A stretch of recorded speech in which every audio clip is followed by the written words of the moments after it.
ay, ay. Ay, ay, ay. I don't get to chill out just yet. Actually, that's a lie. I've got to go cart some water for myself. I need a bit more water for a shower tonight and a little bit more water for my dishes. Even if it's feeling a bit difficult right now, like that's okay. That's fine. It's not all sunshines and rainbows all the time. But that doesn't mean it's not good. We as a human, we as this life or death, rebirth, this duality in our nature of our three-dimensional body is in fact the thing that we are trying to evolve away from, because there is no separation. We do not die, our soul does not die, we are simply part of an energetical spectrum that we have the capacity to exist in and on function in a lot of different frequencies, and our physical flesh is just one of those. I'll take a squat for this one. It's just one of those because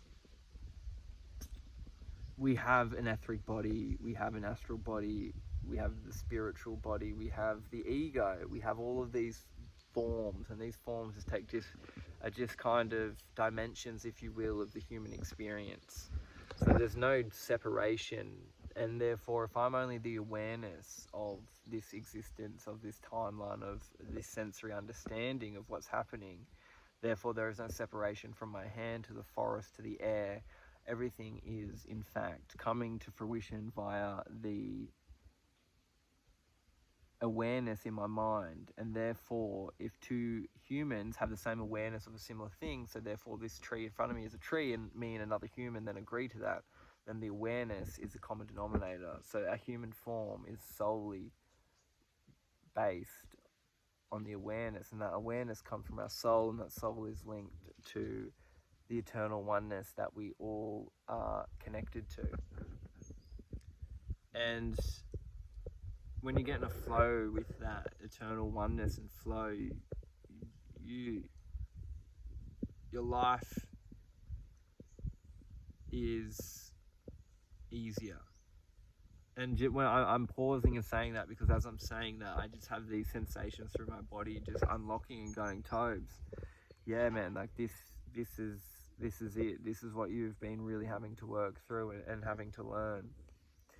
And especially as a male, the control thing, creating containers, has gotten the better of me in certain situations, and I've really had to learn the lesson of how to surrender into the infinite flow. And on the other side of that, there's this kind of complete abundance of perspective, because that's it. The duality comes from only the experience of our humanness, our human form. But if our soul is above that, and we then connect and marry and link and hold hands with, and that's the place where we operate from, then we're not allowing the biases of the humanness to kind of impede over the true love that pours and radiates through that soul-led position. And so that's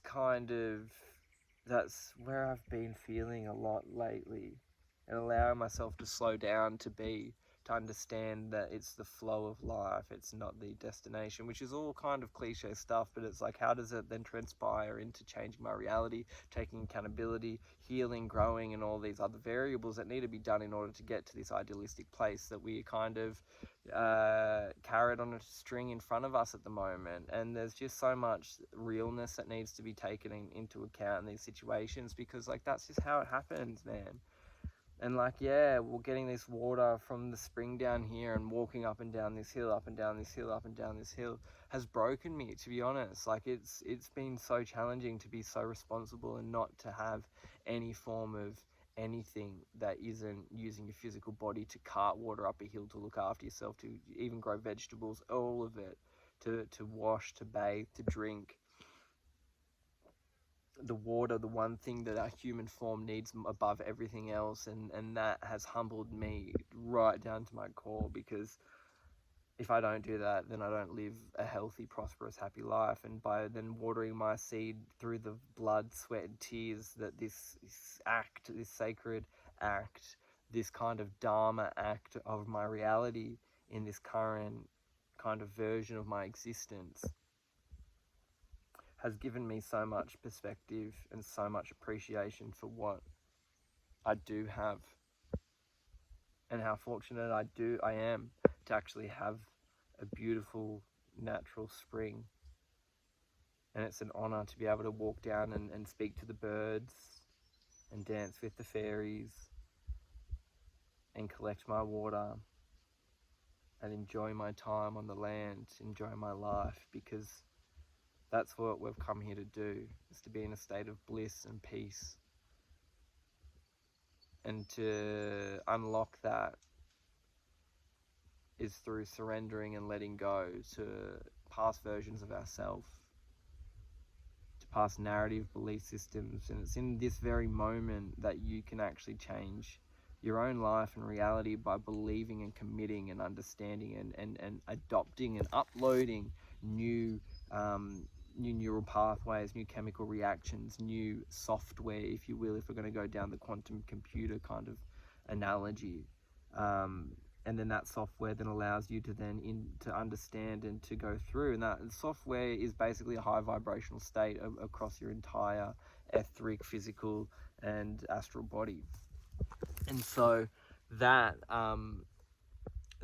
is how we then can interact with our life at a higher level, at a higher frequency of love. And then you start to feel that love back in, and you literally, it just kind of comes in a wave, and there's no separation. It's like you are the tree, the flowers, the birds, the bees, the insects. You are everything, and it just happens as a flow. Yeah, so that's what I've been feeling recently, guys. Let me know how you guys have been feeling and what's been coming up in your life, because I want to really open that space up and be someone to inspire that conversation. So leave a comment below, and I'll be here for you, and I'm sure other community members will be too. So all right, I'm gonna get some water.